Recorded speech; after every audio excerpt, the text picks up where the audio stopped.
Hi, Professor Raghavendra MJ. Welcome for One Day Faculty Development Program, a national webinar on publication ethics, understanding plagiarism, which is organized by Sanatana Research and Training Institute, a unit of Sanatana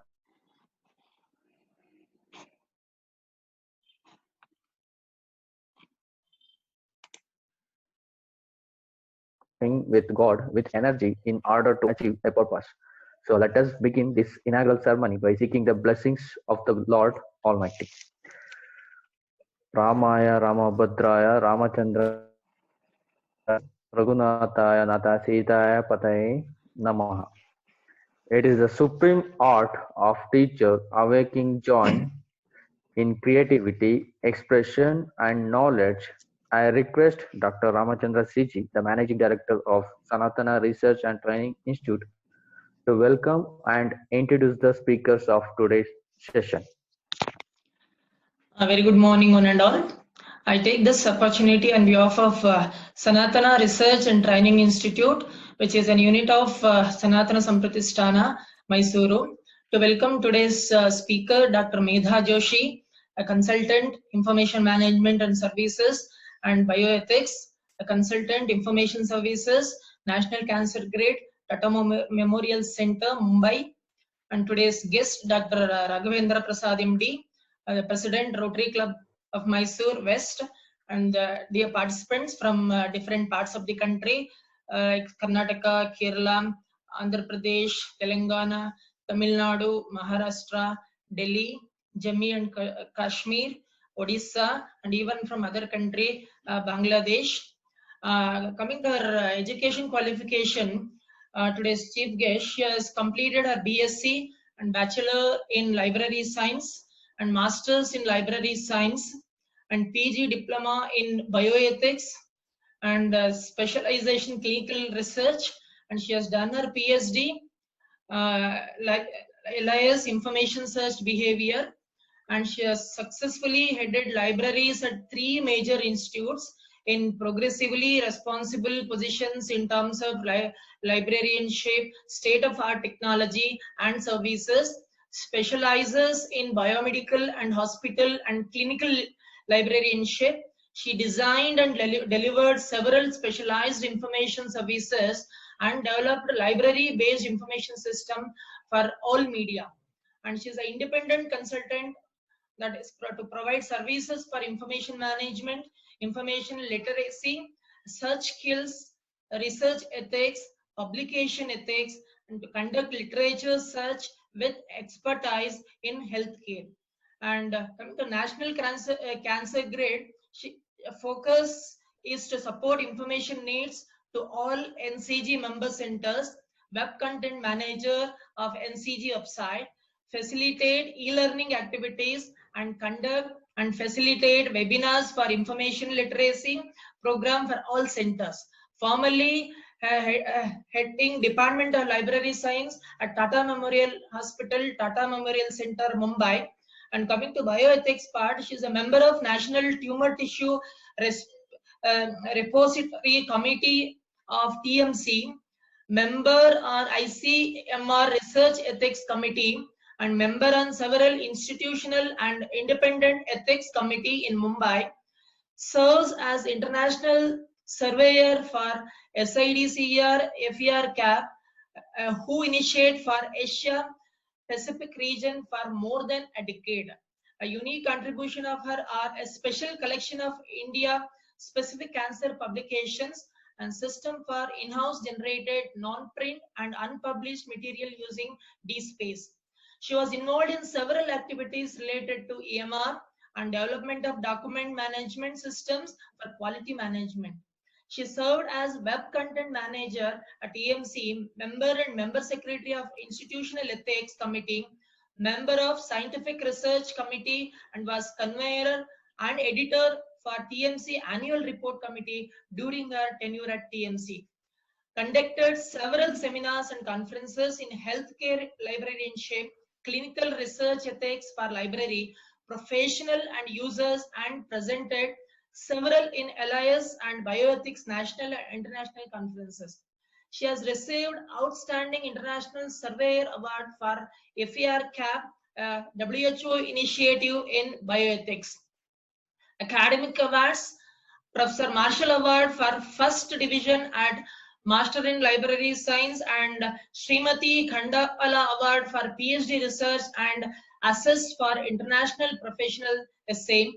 And her associations are Vice President, IAS LIC Western Zone 2018 till date, Past President, SLA Asian Chapter 2013, and General Health Library Association of India and member BOSLA.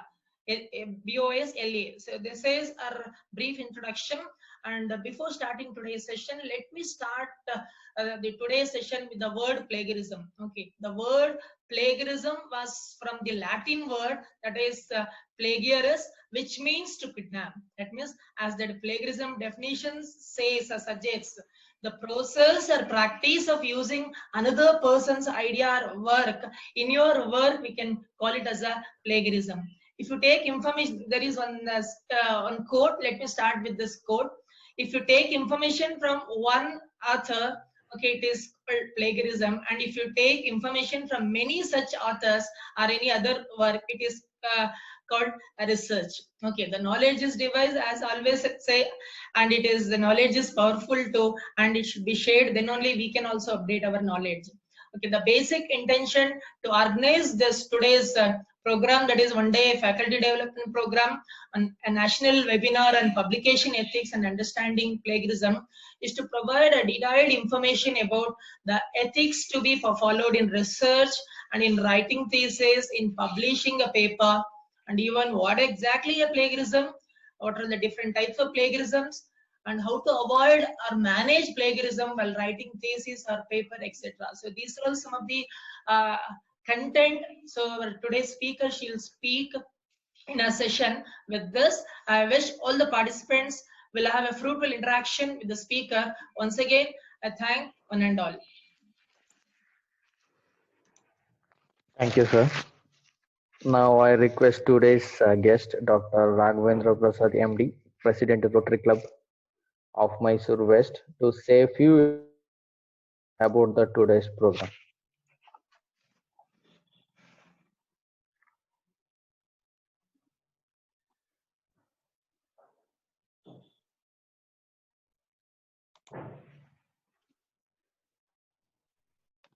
Good morning, all.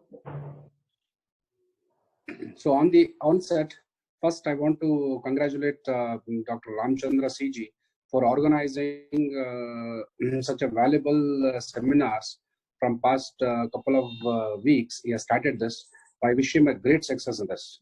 So personally, I know Dr. Ramchandra, so we have studied together. So right from the early days, he was more into knowledge sharing. So, and he formed an organization as a Sanatana Samprita Trust. So under this head, so they are taking up this knowledge sharing session. So heartily congratulations to Dr. Ramchandra Seji.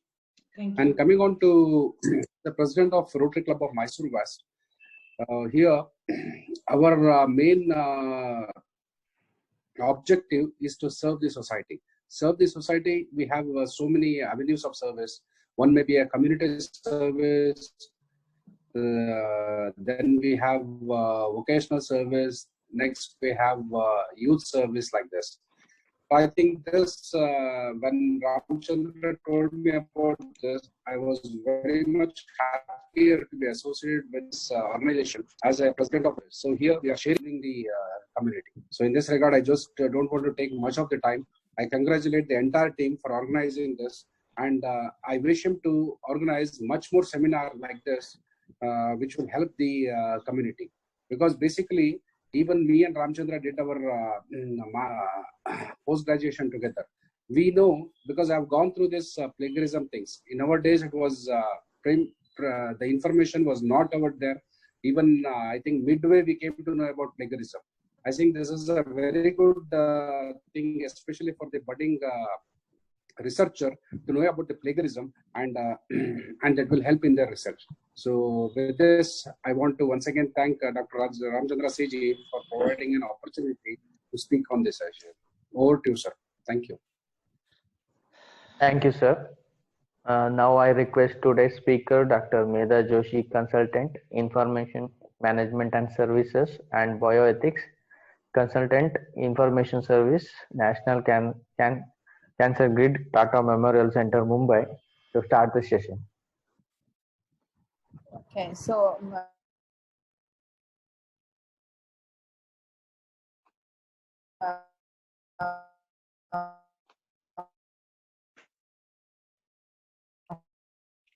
You can start sharing your PPT, madam.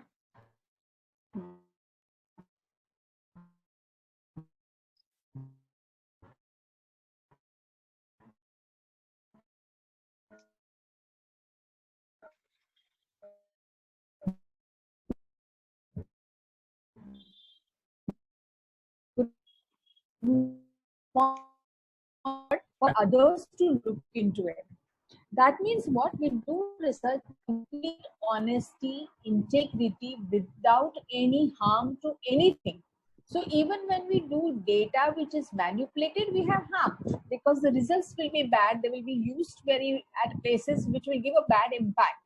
So it is about the integrity and honesty with what we do, and we automatically be responsible for what we have done, and we take control of the situations if they are started going haywire in the research period. So sometimes it's so often that the research are not happening well, it doesn't move in the proper direction all the time. You are expected as an investigator to stop it and restart it with a new thing so that you are not harming further, any harms are not created.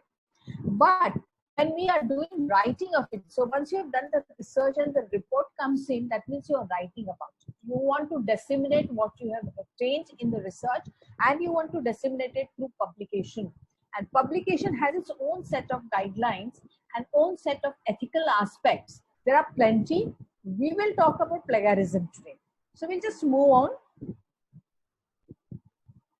Publication ethics is nothing but a misconduct that happens during the research process or during publications or during both. Because if our research process are faulty, the publications are also going to be with misfaults or a lot of faults there. There are guidelines and there are plagiarisms or there are ethical concerns about authorships, how the authorship will be, in what order it will be, whether we will guest author, we will have a guest author, or we will gift away authorship to it. They are also publication ethics.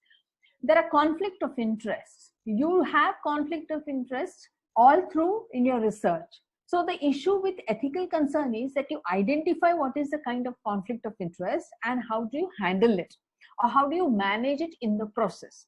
For example, if I am conducting a research and I'm doing with some product which is from a company and I'm on board of the company, I have a conflict. If I'm a guide of the student and I'm going to review the project as a reviewer, I have a conflict. I have shares in a certain company, or I have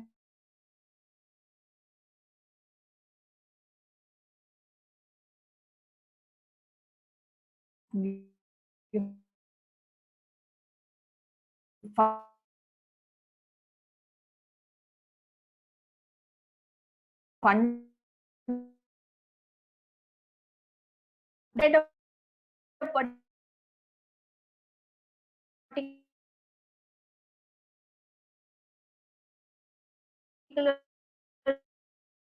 institution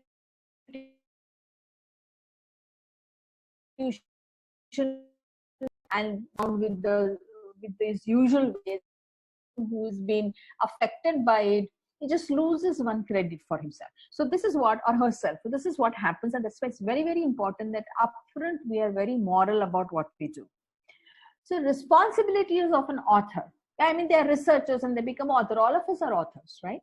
Whether you write an email, you write a blog, you make a presentation, or you write a manuscript, you write a book, you write a research paper, you write an essay, we have our responsibilities, and these responsibilities, the first thing I must write where I am qualified to write for and I have the expertise to hold about it.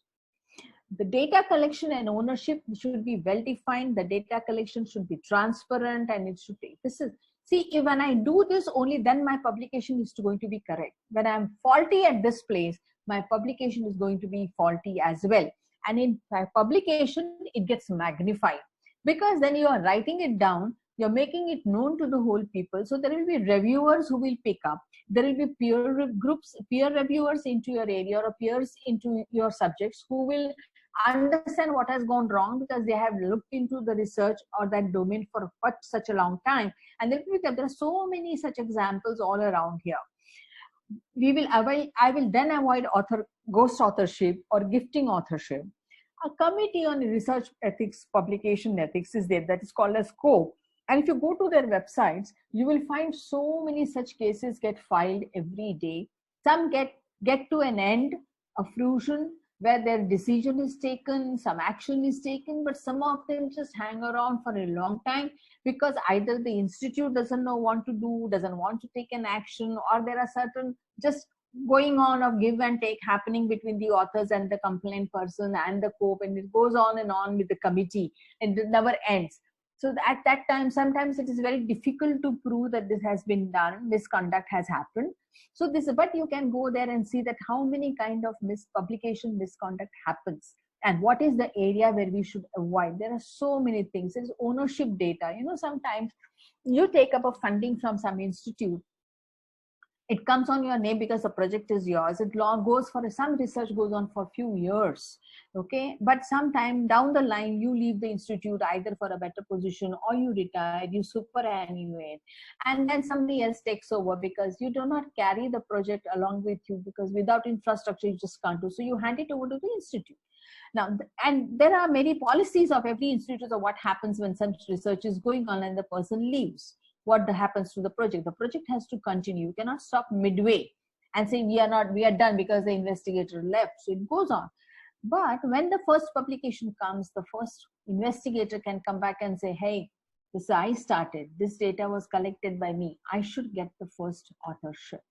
Now that's where conflicts begin.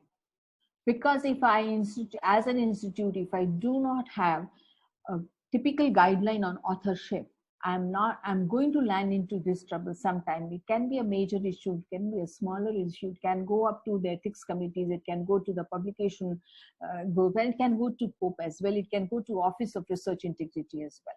So these are what happens, and therefore it is very essential that upfront I am sure of, as a responsibility of my author, when I work, we all do interdisciplinary research. So we have experts from different domain. Why are we wanting? Because they bring knowledge, they add value to the research that I'm doing. So they bring in a lot of expertise and experience to the research table.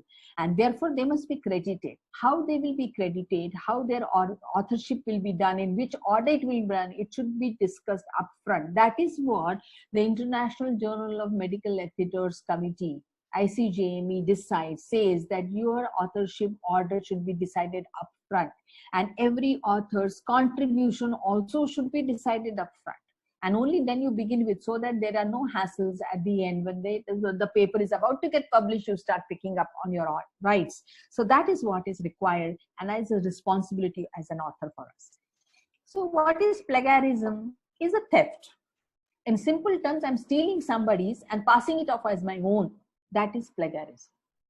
I'm not giving credits. You always build research on somebody else's research, but I do not want to give that credit.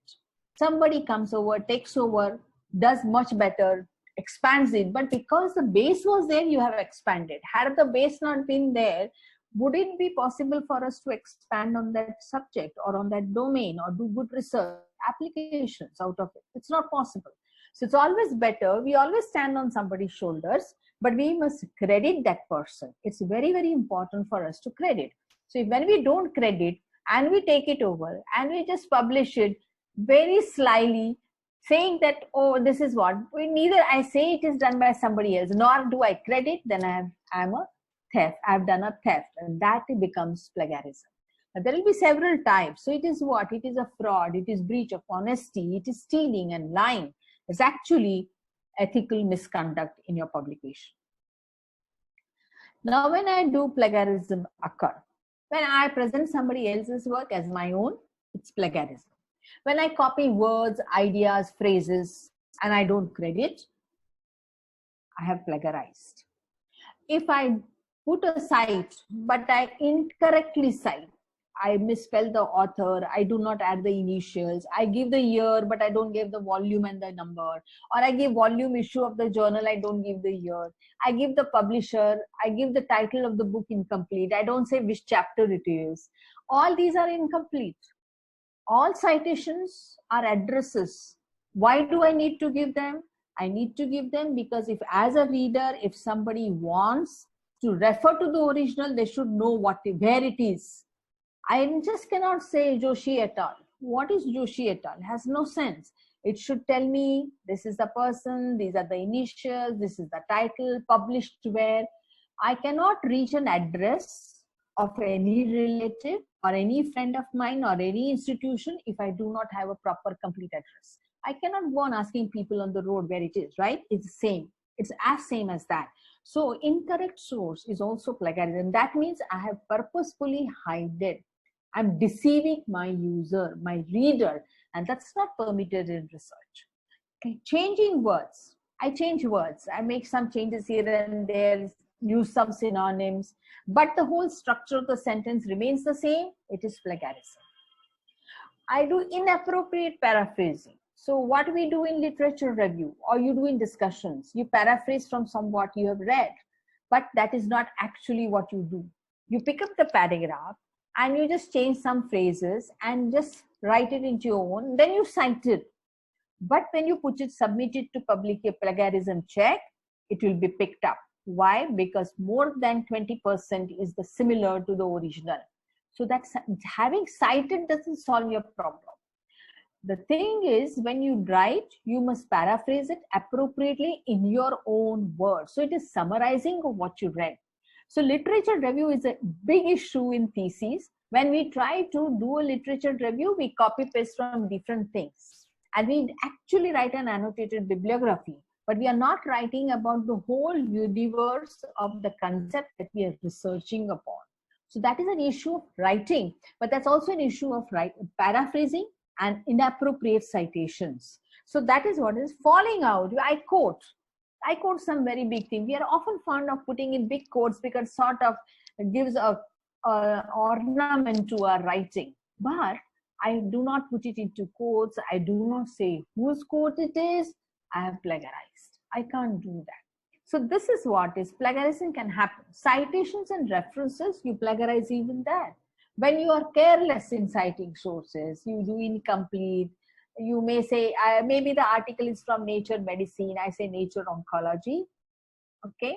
So I have deceit. I'm careless. I'm not bothered. So what do we suggest? We always suggest our researchers that whenever you start reading, make it a point to record what you have read in complete. So whenever you want to go back, you have the complete citation and you will always do a correct citation. You can use your own methods. You can use CARD, your own Excel sheet, or you can use Citation Manager for this. It's much simpler these days than what it was been earlier during my time.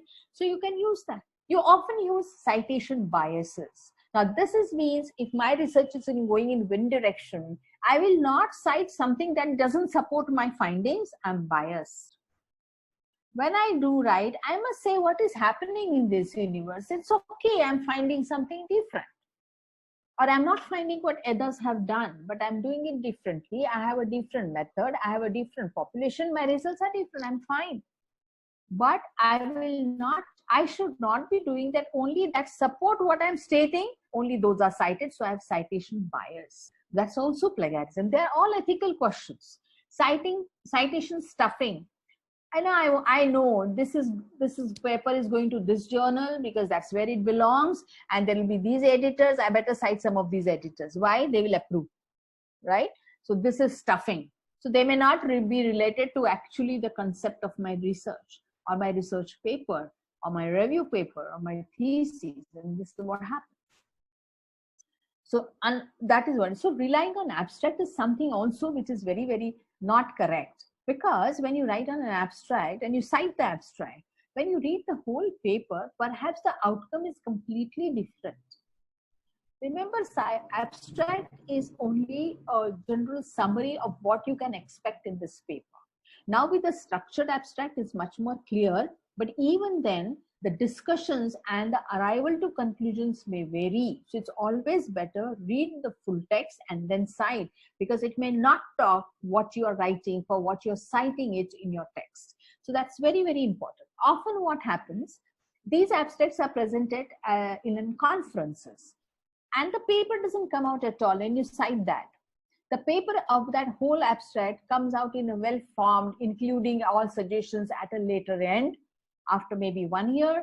So the data is much redundant by that time. The results may not be relevant to you, but because you have cited the abstract, you know, there is a difference between the two things. So be very sure about this. Unless you have completely understood what is being cited, you should not citing sources that you have not read completely. It's based on an abstract, which is just kind of a summary, not even a structured abstract. And maybe you have not made an attempt to search a full text. So always write to the author and ask for a full text copy. You never know, the paper may come out very different than the abstract. So that is why it is very, very important to look at this. So there are a lot of causes. You know, we have seen so many papers were extracted. This is something in 2013 by Business Standard. And there are a lot of things in these, and you find that the maximum ones that have gone there is by fraudulent and duplication of publications. This is also plagiarism. The fraudulence of data is not plagiarism. It is ethical misconduct or integrity issue in the research. But duplication and plagiarism forms very close to close. You do a duplication of your publications, once in this journal, after in your another journal, then if you're duplicating things, you're adding weeds to the reservoir, which really makes no sense. They just keep floating. Two different people in two different contexts will cite these papers. You get the citations, so benefited to you, but actually the science or the research doesn't benefit from this. So we don't look at these things, and therefore it's very, very important for us. So there are different types of plagiarism. Word to word, you don't even change the comma out of it.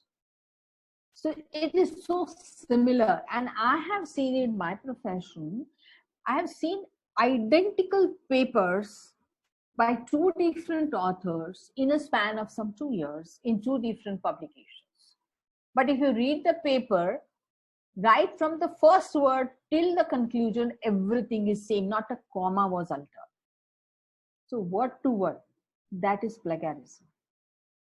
How it comes to notice to us, because we as librarians or as information professionals, we index a lot of material which is relevant to our institute, and we started indexing a lot of things, and we came across several such papers. We took up the matter, we went to the organizations of those authors, we told them this is what has happened, but that was too early. People were not so aware of plagiarism, and therefore they also did not know how to handle this situation.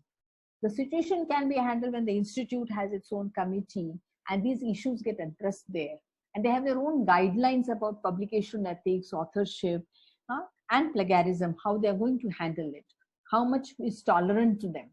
Of course, UGC has come up with guidelines now, but otherwise, there are self-plagiarism. Often we do research and we say it's a continuation of my previous research, and we start citing, self-citing. Whatever is relevant, yes, in moderation, self-citing is okay. But when you extensively self-moderate, self-cite, that means you're plagiarizing. You're plagiarizing yourself. So this also reaches there. Salami slicing. Salami slicing is something too huge data, and you put it into small bits and start publishing. Now, there are certain domains which domain experts say this is actually okay. But there are certain domains who will say, well, the whole data, when you analyze, it may give you a completely different picture. But when you do it in small bouts, the single data may be meaning differently and may not sum up to the total analysis that you do at the end. So salami slicing is also kind of publication, and UGC takes note of that. Text recycling, sometimes it's permissible, where when you write a proposal, you go to a funding agency and they say, well, this is not in our domain, why don't you try some other agency? You need to put it to others, so you recycle this because it has to fit the format of the other funding agency. But often if I recycle my own text in a different format, add some here and there, make some differences in latest references and submit, that is plagiarism and that is not permissible. So there's again a fine line between text recycling, but this happens. Paraphrasing, of course, it's summarization, but in your own words and citing them. The length of the paraphrase may not be the same as the original paraphrase. It can be bigger, it can be smaller. You actually summarize, so it should be small, but the meaning should remain the same, and the relatedness to why you're doing it in your manuscript should be there. If it is unrelated, also it is plagiarism. If it is incorrect, also it is plagiarism. This you will find in a lot of theses and articles, which are review articles, where you compile a lot of literature and put it together. Images. We can talk of photography images, but when as a researcher, I would want to pick up an image from some place, some source, some thesis, some PowerPoint presentations, and do not give credits. I may pick up a thesis, I may make an alteration image. It can be a table, it can be a chart, it can be a pencil drawing, it can be a photograph, it can be anything. All that I would want to insert in my academic research, I'm permitted to do so, provided I give credits and provided I seek permissions. Now, when I say images, I take a lot of graphical things. I have a table, but I alter that table to suit my data that I have collected. And I then don't cite. This is not acceptable because your table is based on somebody else's already done thing. So the headers are same, the columns, the subheadings are same. You have just changed the data. Maybe you have used a different word for a certain kind of heading and subheading. You have adopted. So right below the table, you will say source, adopted from, and give the details below the table and include that citation at the end of your references or end of your manuscripts in the list of references. Patchwork often happens in a literature review. What we do, we read a lot of things and we just pick from here, pick from there. Don't cite and put it as an essay of our own. Patchwork, and we can see that. Words and speeches are also different kinds. So actually, if you see, the blue ones are something that we should be talking about and not more about the lower parts of this. So look at this word to word. This is an example. Now, a lot of examples are here whereby I think it becomes more clearer to us. Please, somebody call me if I'm thrown out of the network, okay? Because I don't realize that suddenly when I'm talking about. So this is a document which I have said that freeman and slave, partisan, plebeian, lord and serf guided all this to one another. I put it into quote and I have said this is the original. This comes from this source.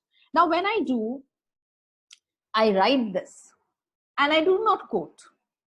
I picked up as is. I have not said from where it is. I have not cited. I'm not even giving the first author's name here. So it is plagiarism. Why it is plagiarized? Because there are no words have been changed and there is no reference to the source, nor there is a quotation mark. Remember, when I quote somebody, it has to be into quotes. This is an example of thesis from I picked this up from Mumbai Mirror because this was reported in Mumbai Mirror. Some professor and his wife, the wife did the PhD and 2 chapters were verbatim production of this. Now this is very serious, originally from another professor who happens to be her husband. The contents of chapter 5 and 6 were verbatim and the re-examination of MPhil was degree.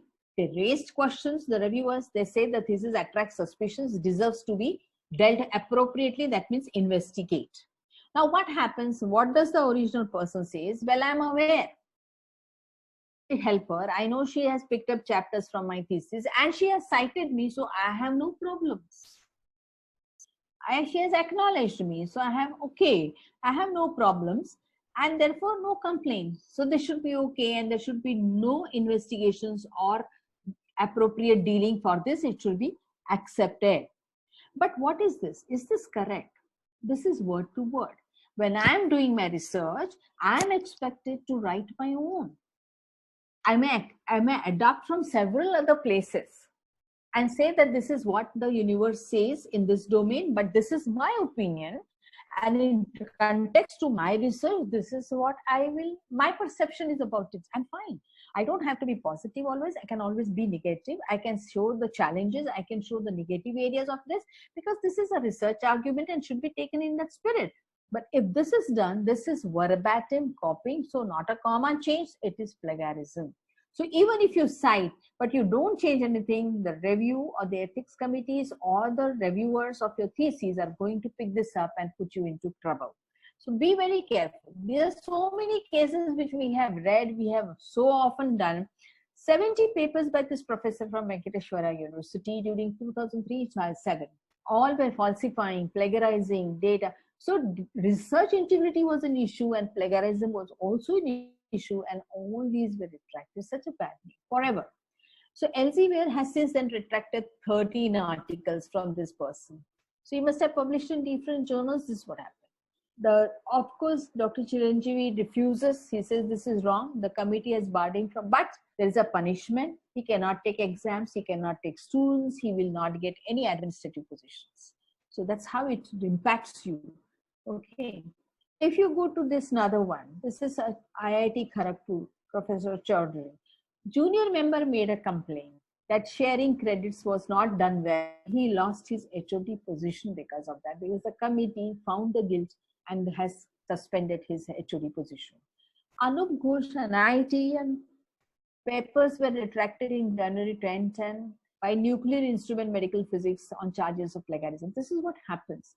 Ashok Kumar, again accused of plagiarism charges by Biotechnology Advances, retracted 2 of his articles. So this is what happens. So these are retraction notices that come. Now, these retraction notices may come much, much later than the article has been published, because it gets published, it goes into circulation, somebody picks it up, then files a complaint, then there is an investigation, and then the retraction happens. So between the publication and the retraction, the action that is taken, there can be a gap of 1 to 2 years. It doesn't happen immediately, because the complainant also gets a right, also gets a chance to defend and show the proof that this is not true. So it takes a longer time, but by that time, that faulty or misconducted paper circulates everywhere, people cite it also, and then the retraction comes. So how has it helped? It doesn't help the researcher. It doesn't help the person who has fraudulated. So it takes a longer time in this process. So ideally, morally, we should be very sure what are we doing about it. Self-plagiarism, as I said, it is deceiving others. Keep on citing your own self. Show as if it is your new data that I have done, but it is plagiarism. You say it is a continuation of research. It is not. Somewhere in the introduction or literature review, I have some similarity in my own paper, so I cite it here. Well, that's not a citation in context or relatedness. So therefore, what will happen? Redundancy will come. There will be duplication of data. So there are dual publications. This amounts to academic dishonesty. I'm dishonest with my own group of people who are in my own stream and adding value. I'm dishonest to the research environment where I'm adding my outputs, and these outputs are not going to be useful because they are fraudulent or they are not. I do salami slicing, again the same. I fragment the data, analyze it separately. If you completely analyze together, then the outcome of that research would be completely different than your fragmented data. Now, many streams, as I was said earlier, may permit you, some streams may not permit you, and they are viewed very seriously. They do not allow you to do this. It is also dependent on publication policies of that particular journal on this, and the research committee policies of the institution. So it all is domain related, but it is viewed seriously in terms of publication ethics. Copyright infringement and text cycling, of course. Salami slicing is distorting of literature by leading readers to believe that presented is new thing, nothing different. Okay, but it is actually a small sample of the huge data. That's what needs to be mentioned. So declaration when you publish is very important. Data argumentation, collect. You have a small piece of data, keep on adding to it from different studies that you have done. Give it a different tabulation format, analyze it differently and present it. But actually what you have done is the same old data which was presented in different studies, you have put them together and represented. So data augmentation, this is also kind of things, and it will always happen this. Salami slicing, this is an example here, which says that there was one paper published, it came for review. By that time, another paper came for another review, another publish was submitted by the same authors, a set of authors.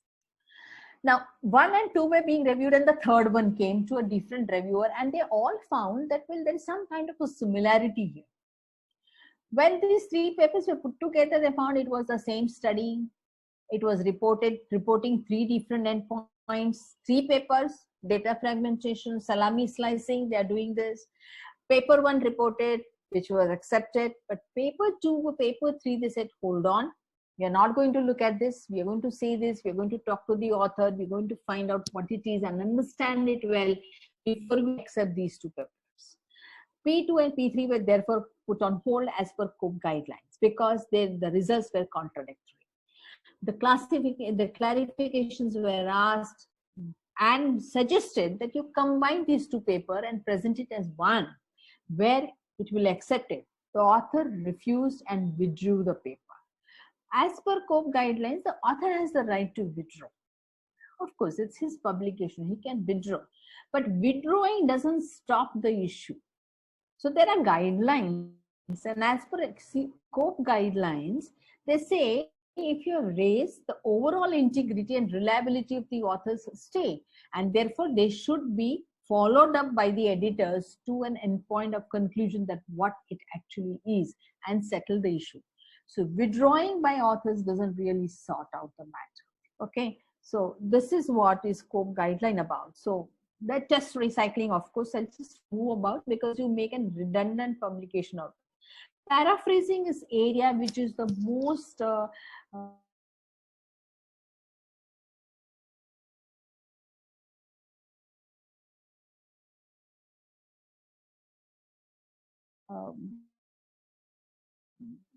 most big find these paragraphs being copied or highlighted in the text and saying that these have come from this source and that source and that source. And you see there's a huge list of sources. There are cited in text citations also, yet it is picked up because they are badly paraphrased. Now this is an example.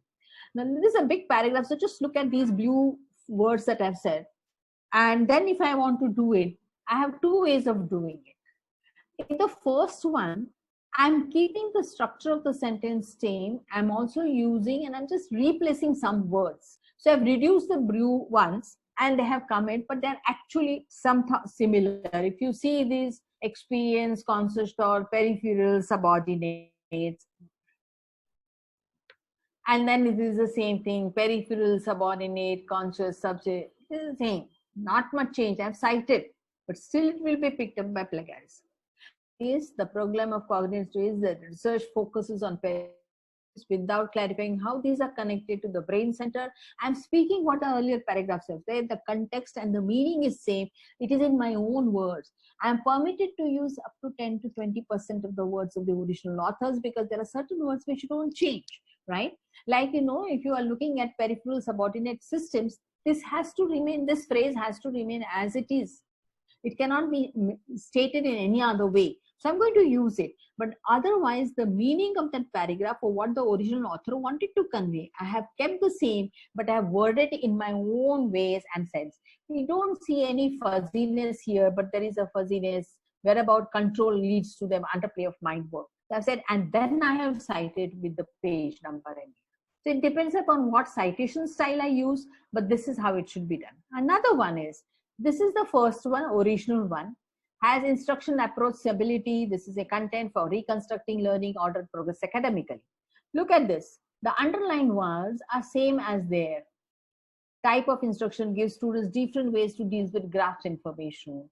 So I'm saying this, I have cited here. There is no, but I have cited here. Still it will be picked up because it is very similar. The structure of the sentence has not changed. But if I write it, the teachers use differentiate instructions to help students learn, allowing teacher to cater lessons to the way each student learns and each student's skills, and I source it or cite it. See now look, if I go to the previous one, it's a huge paragraph, about 4 sentences. If I come back here, I have said it in my own words. It is a single sentence and I've cited, but yet I'm conveying what Thompson has said, and it is related to my entire text that I'm writing. That's how paraphrasing should be done. So paraphrasing is changing words, structure remains the same. And second one is changing the words as well as the structure in my own words. It is not necessary that the summary that I make or the paraphrase that I do is of equal length as the original. No, I can reduce it to a single sentence and yet convey the same thing. Because what is important is my text. Why I'm citing? Because it is supporting what I'm perceiving or what I've observed or what is the outcome of my research. And that's why it supports. And that is why I need to paraphrase.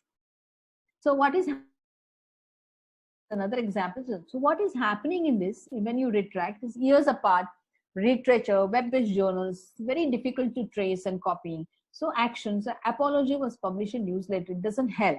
This is the study which happened by D. Rekha, some from chemistry, and there was a retraction.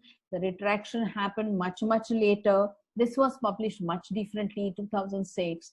And then when it comes down to year, it began 2008, it was retracted. Here it is, the retraction. So it becomes very difficult. And when you look at this, these are the different observations that we made in the earlier themes also, that there are years apart, there are gray literatures in abstract format. So original article is something different.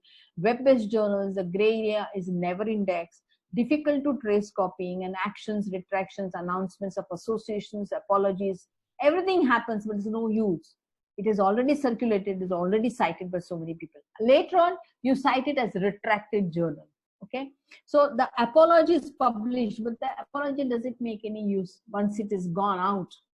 It's out, right? So be very careful about it and do on this. This is another one about image plagiarism.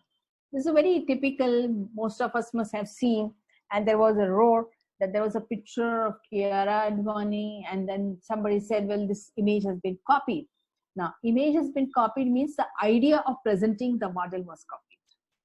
And that idea can be copied, an idea can be plagiarized. That's the conceptual. For us in researchers, we may think of images, okay, or we may think of tables, charts, anything that is illustrative for my document. For example, if you're one of us, I and my colleague are writing something on Pandora's box, and we wanted an image of Pandora with her box. And we didn't want to pick it up from any of the images from the resource available on the websites or books or anything. So we asked one of our artist friends to draw one. And because she contributes largely and the images speaks volumes in the text, so we wanted that, and we gave her credit and as well as an authorship to that person. So this is how, so images can be plagiarized. Ideas in the images can be plagiarized as well. You cannot say, well, it is different, the tree is different, or the model is wearing different clothes or anything. You can't say that, okay? The concept of that image was same and you're plagiarized. So there are databases in by publishers who allow you to download their images into your PPT format or into your manuscript, which you should do, because when you download, it downloads with complete citations and permissions from the publishers. And that's very simple. You don't plagiarize at all.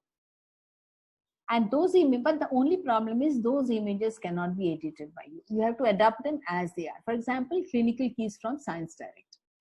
That's a medical content database, but it allows me to take down images of different systems or slides or presentations that are appearing in that content.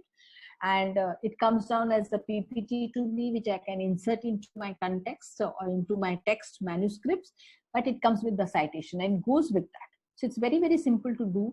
If you allow, you have a credit, and if you adopt, you make your own changes, say you have adopted and adopted from immediately below the image, and then cite it into your reference as well. So this is about it. So amounts to stealing somebody's idea. Patchwork. Literature review is the best example. We just do a lot of things. Like this is the one example of SPD journal, Wikipedia contributors. Then this is from this, and this example I've taken from this source. So the last date of potential this, and I've given the whole. But before the First World War, SPD was the largest party in Germany, structured these. I don't cite it. So this is the issue with it. And that is why it becomes, I've done a patchwork. I've taken something from here, taken some, presented it myself. I must cite. I can do this, but I must cite this also, and I must cite this also, which I have not done. Okay. So that's why it is plagiarized. And the patchwork is another example. This was a Blazerian novel, a novelist who wrote a lot of books, but she copied from different books, made a story of her own, and she published it. And Amazon was selling his book. And there are some couple of authors who went against it and had a lot of fight. And Amazon had to withdraw every book of hers from the online shopping point. So this is what happens if you do this. You quote, very famous example of Ranveer Singh, our own actor, who quoted eat, sleep, dominate, repeat. The name is Hardik, okay?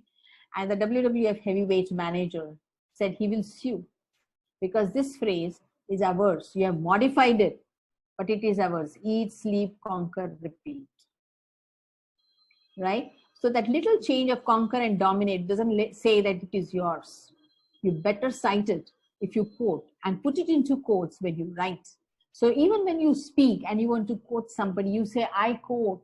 You say the quote and you say, I unquote. And you give the name of the person from whom you have quoted, or I quote so-and-so person. Put it into quote and say this. So this is what is about quoting. Speech plagiarism, of course. This is an Andy Miller, who was president of some college, and he gave some lecture, the inaugural speech, but he actually copied the speech from a known pastor in the region.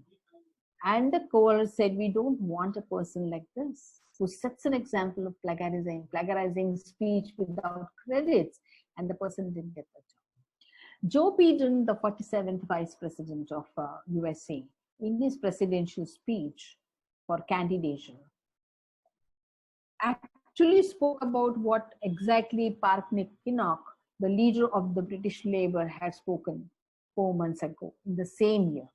Okay, and this person earned a name as plagiarist and was expelled from the presidential election because of that. So he lost his career for this. It can affect you so badly. That's why these examples. When does they don't occur? When they're common knowledges. Sun shines bright, sun shines, rises in the east. Anybody can write, right? So information that is in public domain, easily available to anyone, you can cite. But that doesn't mean, it is not plagiarism, but that doesn't mean you do not violate copyright law. For example, there is a writer whose poetries are in the public domain, then you can quote that poem, right? You say this is what, but you must also say this is the poet, cite the poet's name, the day the poetry was made.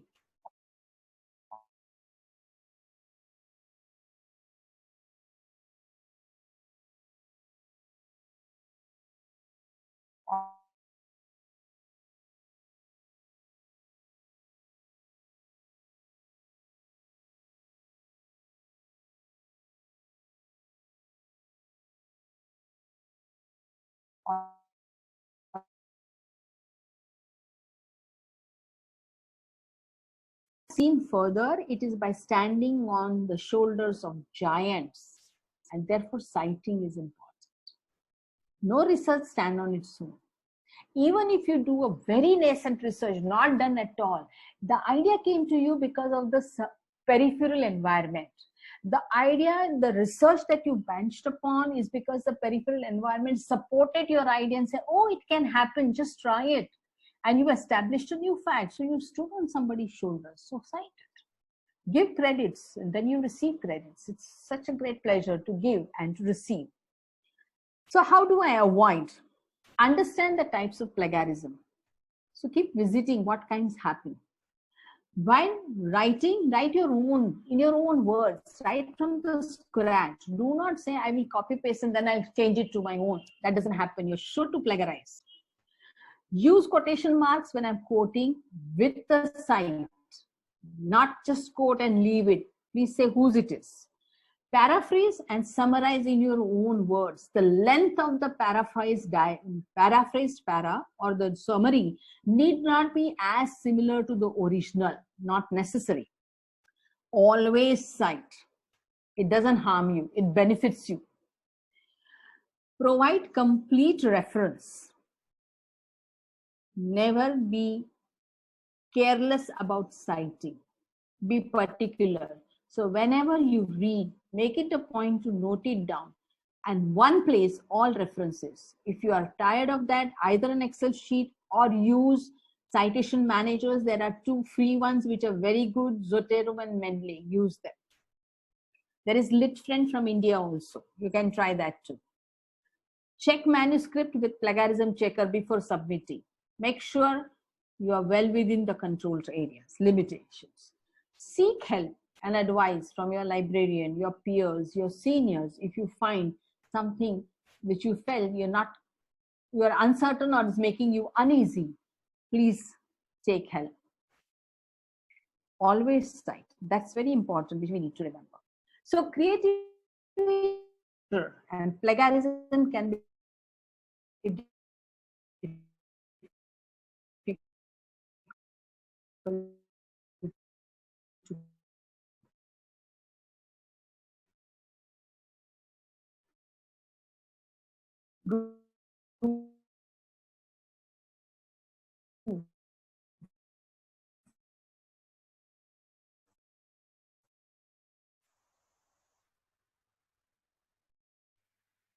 However, if the resemblance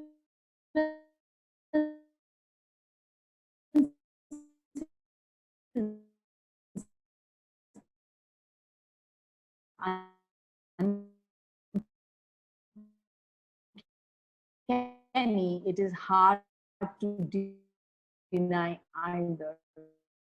This is from plagiarismcheck.org. It's a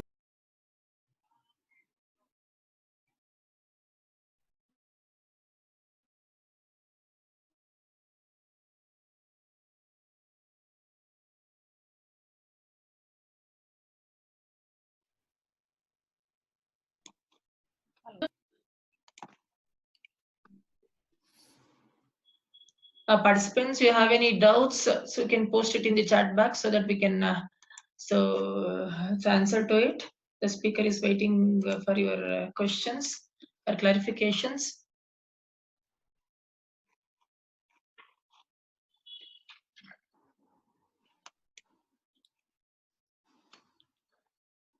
So just you post your the question, I'll unmute you directly. You can ask the speaker.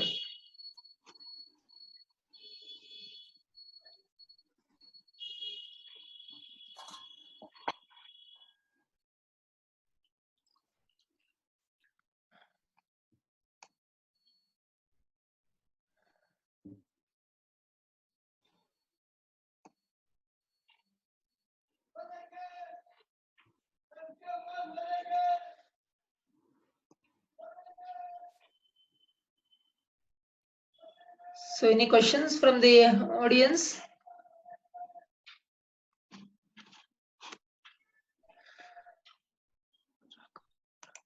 So just you post your question here so that I can unmute you.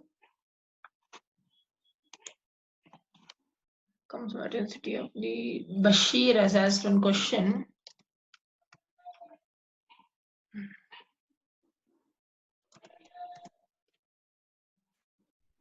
Bashir, you can ask. Bashir? Yeah, sir. You can ask question directly to speaker. Okay, thank you for giving an opportunity to clear my doubt. Madam, actually, how can we confirm the authenticity of a journal? Different journals are available. Some of them are paid journals, some of others are non-paid. So how can we confirm the authenticity of a journal? Well, the best thing is to find out who is the publisher first. How old is the journal? Look at the different types of authors publishing into it. See whether your peers are there. right? So Okay. most of the established commercial publishers, you should not have any problems. The problem is when there are new journals and you don't know whether they are predatory or they are normal journals. UGC publishes a list of acceptable journals. Oh, fine. Yeah, you can go to that.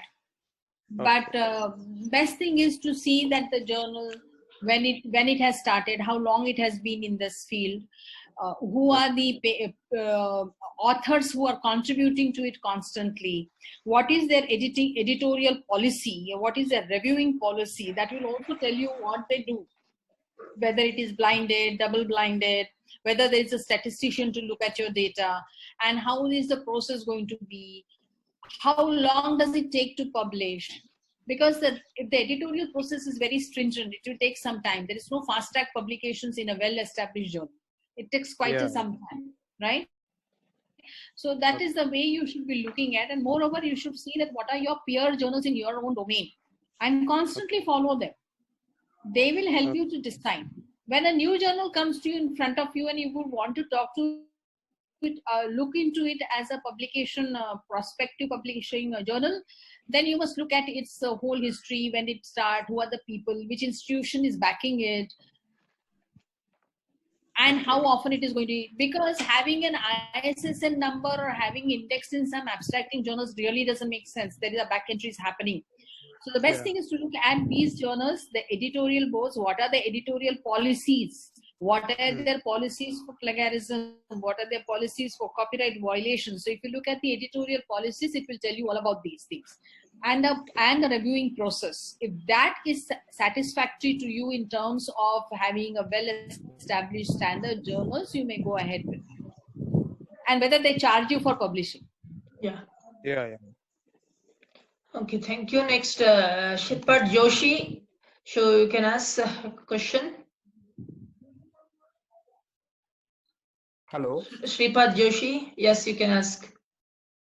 Am I audible? Yes, you can ask. Okay. Thank you, sir. Ma'am, I would like to ask you that there are whether is it possible to check with the help of websites that our thesis or research is under plagiarism or not, or how many websites are there which are good? Go to plagiarismchecker.org. That is good. Or you can go to Viper, which is also free. You can submit your manuscripts. It does it free for you. So you have to just upload your file and it will check and come back to you. These two are good. Okay. Thank you, ma'am. Next is Dr. Shraddha.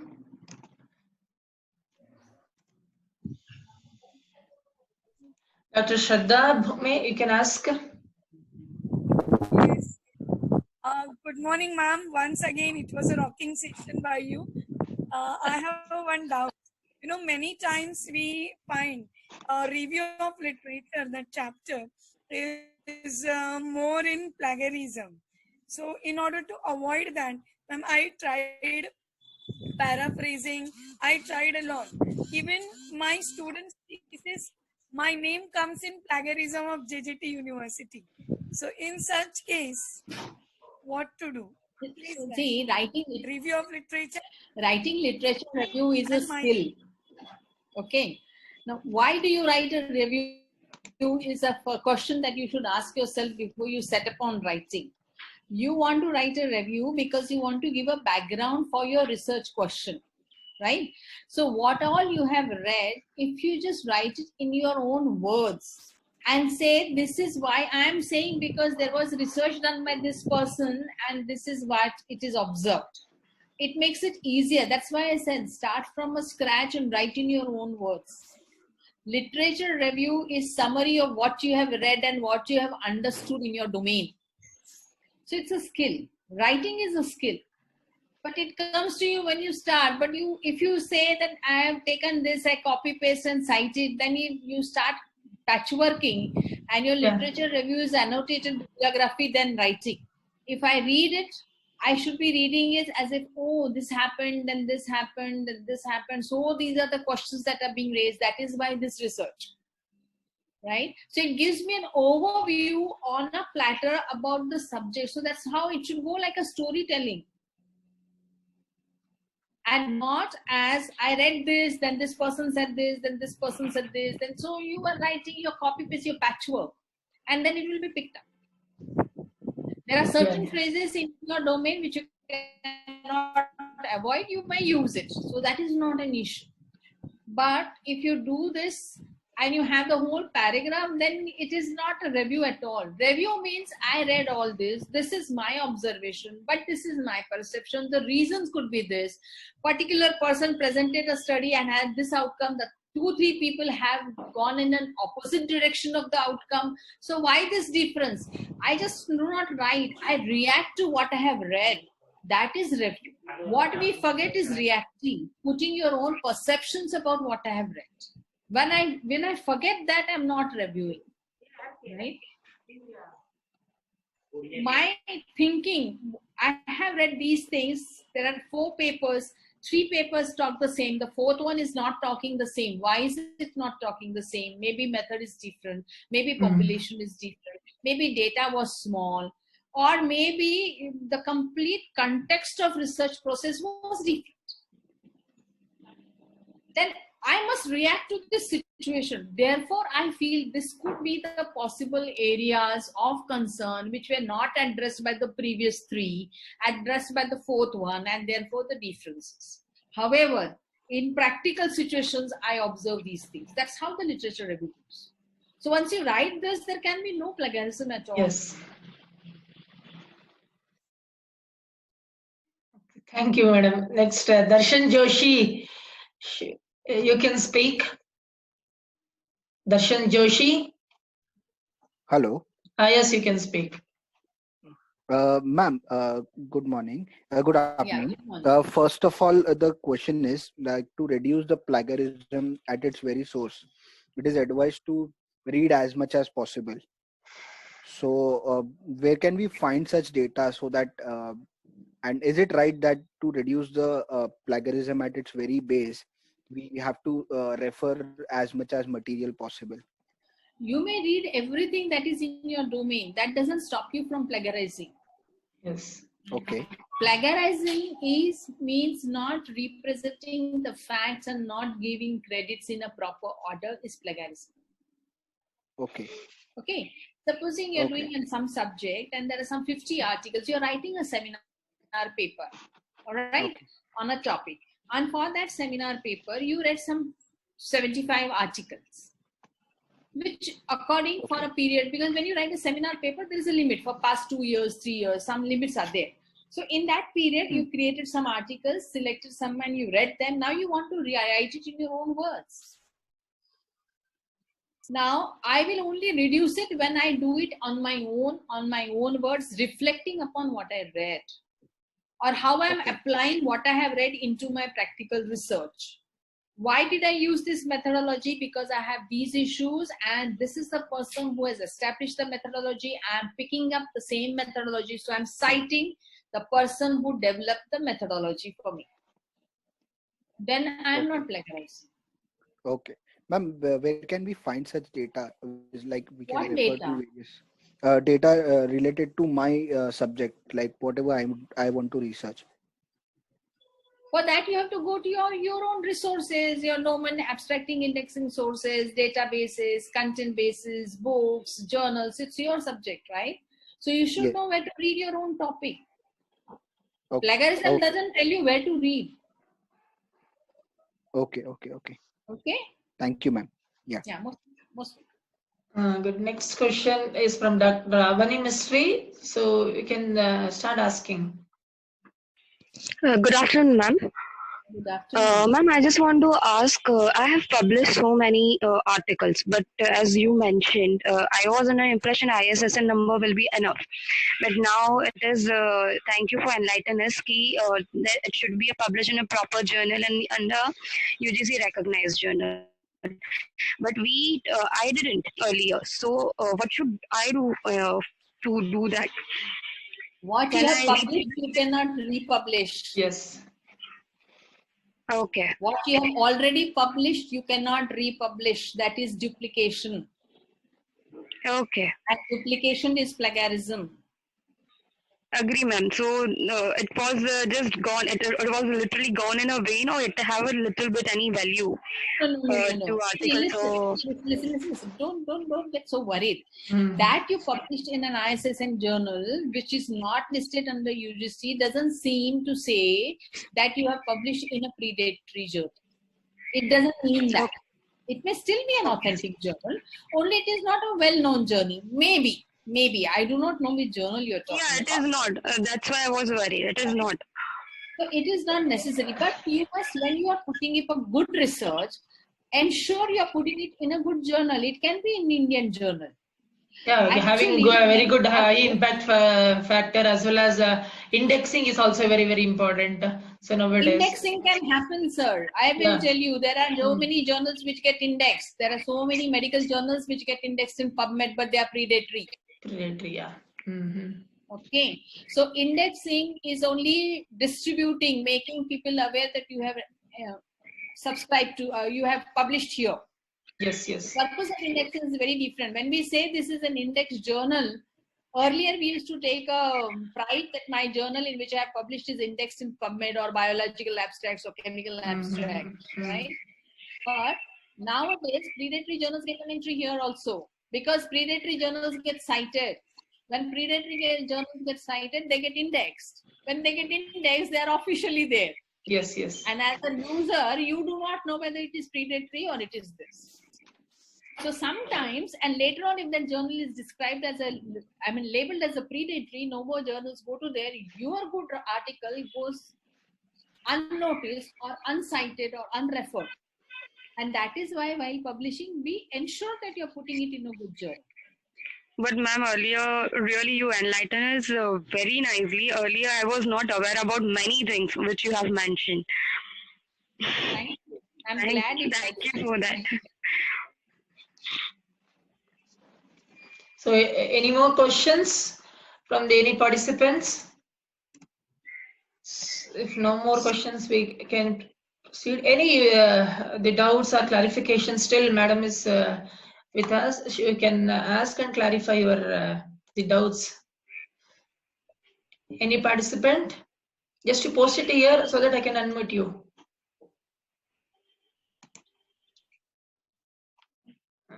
Okay, fine. Raghavendra, you can carry on.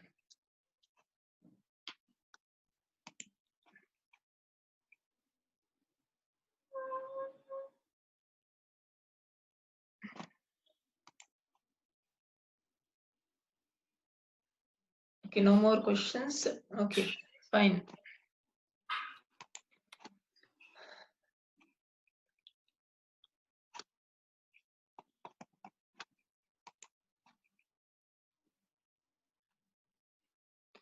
So many of you are requested for the video. We will send the video.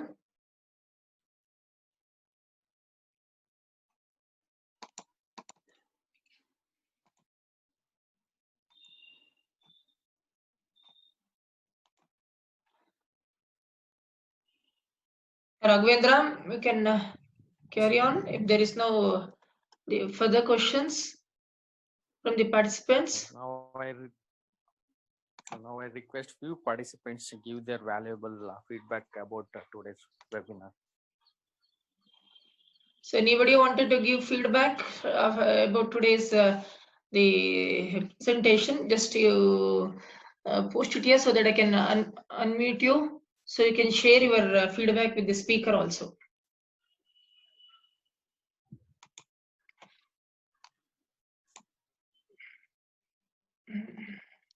Darshan Joshi, you wanted to speak? Yes, you can speak, Darshan. Hello. Yes, you can speak.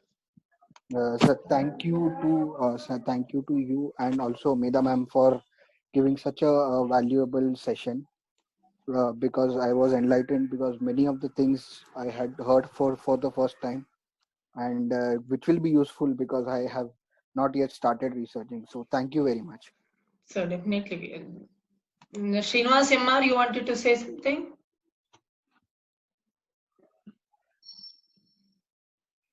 Professor Srinivas MR.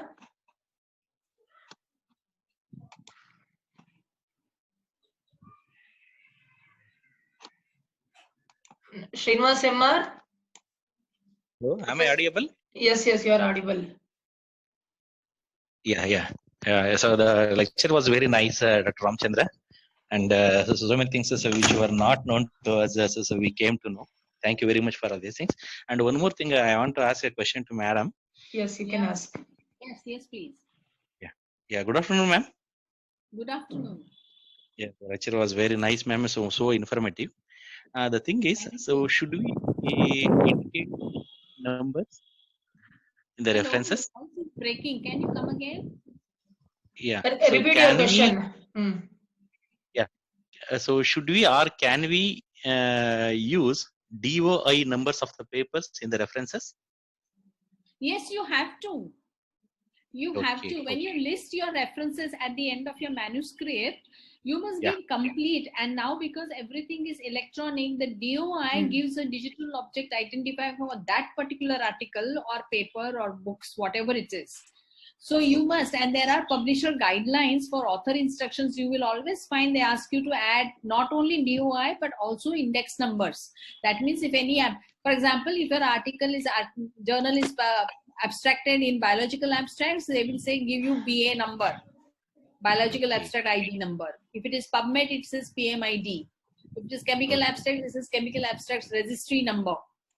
Many people, many publishers will ask you to give a complete citation along with the DOI and the index number.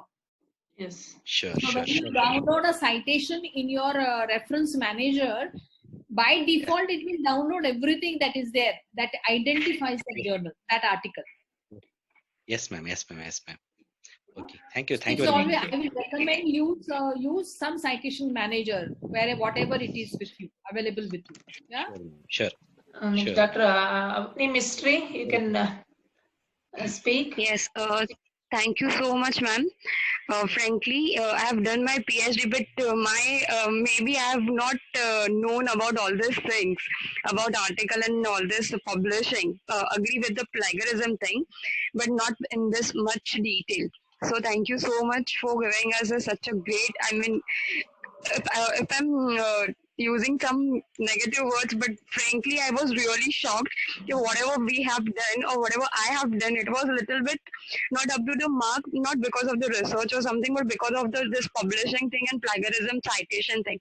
So thank you so much for giving all the clear idea about all these things.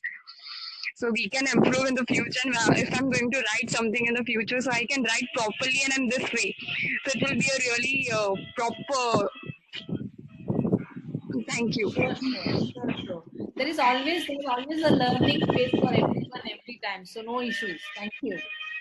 Yes, ma'am. Thank you. Pratiksha, you can speak. Pratiksha? Hello. Yes, you can Very speak. good noon, ma'am. Am I audible? Yes, you are audible. Okay, sir. Hello, ma'am. Thank you for the wonderful session. Thank you. I am Pratiksha from AJ Institute of Engineering and Technology from Mangaluru. Ma'am, I've been through many webinars on writing papers, all that, but this was really an eye-catching session because many of us just are blindly following some tips to write the papers and all, but this session really was an eye-opening for me because I had not thought in this perception also. Just we had an idea about plagiarism, but the thing is like we have not to copy, but all these whatever you give the information today was really worth it, ma'am. So thank you so much. Thank you. I'm glad it's helpful. Thank you. Yeah, ma'am. Bhavesh, you can give your feedback. Yes, Bhavesh.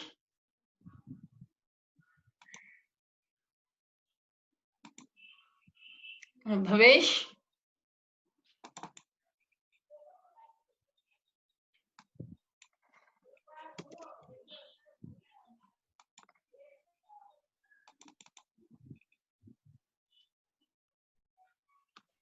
Hello.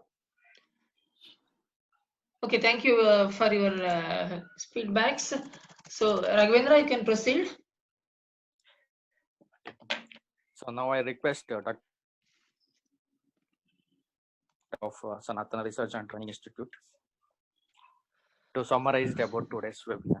So as I told at the beginning, this the national level webinar is mainly organized to give in-depth information about the plagiarism. Always we use this plagiarism while writing our paper or to submit our thesis to fulfill the university requirement or the journal requirement.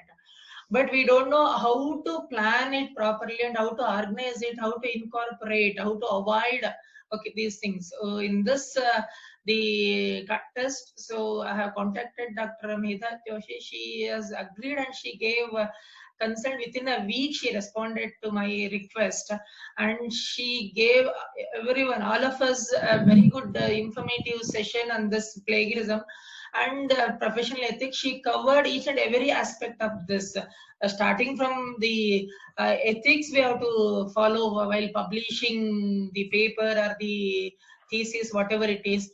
And he clearly mentioned when does the plagiarism occurs and what are the different types of plagiarism. Okay, only we know about plagiarism. So when does the plagiarism occur and what are the different ways or types, okay, wherein the plagiarism comes into picture. She has, with example, she has given a very good the presentation, and also she has highlighted the UGC norms or guidelines for percentage of plagiarism aspects with lot of examples she has given. And at the end she also mentioned how to avoid this the plagiarism, okay, to bring it within the acceptable level, either in the paper or in the thesis. So this is the overall review of the entire today's presentation. So once again I thank Dr. Medha Joshi for accepting our invitation and sparing her time with us and sharing the entire information about the plagiarism and us. Okay, thank you one and all. Thank you. Gratitude is the essence of humanity. Now I thank today's speaker, Dr. Medha Joshi, consultant, Information Management and Service and Bioethics, Tata Memorial Center, Mumbai, for an informative session regarding plagiarism. Now I also thank Dr. Ramchandra CG, Managing Director, Sanatana Research and Training Institute, and Dr. Raghavendra Prasad MD, President, Rotary Club of Mysuru West, for their involvement in organizing this one-day faculty development program and national webinar. So finally, I thank all the participants for your active participation in the one-day faculty development program national webinar. Thank you one and all.